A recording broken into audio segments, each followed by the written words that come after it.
सामान्य प्रसव के चरण इस प्रकार हैं। पहला चरण 12 से 19 घंटे तक रहता है। इस चरण में गर्भाशय ग्रीवा नरम होकर फैलती है, जहां से बच्चा नीचे श्रेणी में उतरता है। संकुचन धीरे धीरे तेज और जल्दी जल्दी हर 5 से 20 मिनट में होने लगता है, जिससे कमर, पीठ के निचले हिस्से में दर्द और मरोड़ लगातार रहते हैं। गर्भाशय ग्रीवा के मुख से म्यूकस प्लग बाहर निकलता है, जो भूरे या लाल रंग का द्रव्य होता है। इस चरण में पानी की थैली फटती है, जिसमें बहुत सारा तरल पदार्थ बहता है या बूंद बूंद करके टपकने लगता है। ऐसी कोई भी घटना होने पर मरीज को तुरंत प्रसूति गृह में भर्ती कर देना चाहिए।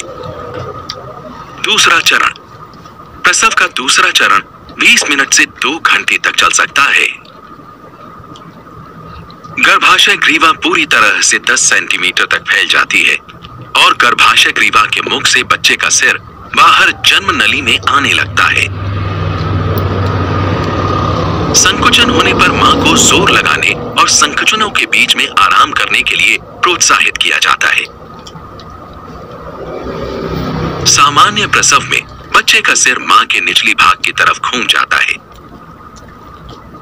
प्रसव के समय गर्भाशय 2 भागों में बंट जाता है, जिसमें सक्रिय भाग बच्चे को नीचे धकेलने के लिए संकुचन करता है और निष्क्रिय भाग बच्चे को आराम से बाहर निकालने के लिए राहत देते हुए फैलता है।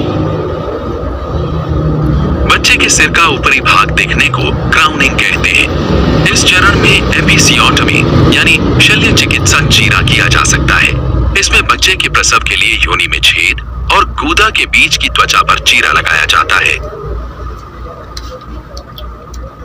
संकुचन में मां जोर लगाती रहती है। जन्म नली के रास्ते से बाहर निकलते समय बच्चे का सिर लंबा हो जाता है। बच्चे का लंबा हुआ सिर उसके जन्म के कुछ ही दिनों में सिर की हड्डियों के सही जगह पर बैठने के साथ ही सामान्य हो जाता है। जन्म नली से बच्चे का सिर बाहर निकलने के बाद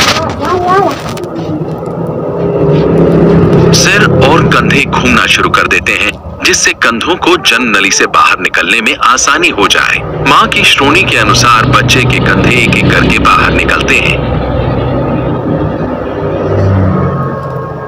जन्म नली से जब कंधे बाहर निकल आते हैं, तब बच्चा आसानी से बाहर निकल आता है। बच्चे के पैदा होने के बाद नाभीय गर्भनाल या नारी रज्जु को चिकित्सक या दाई काट देती हैं।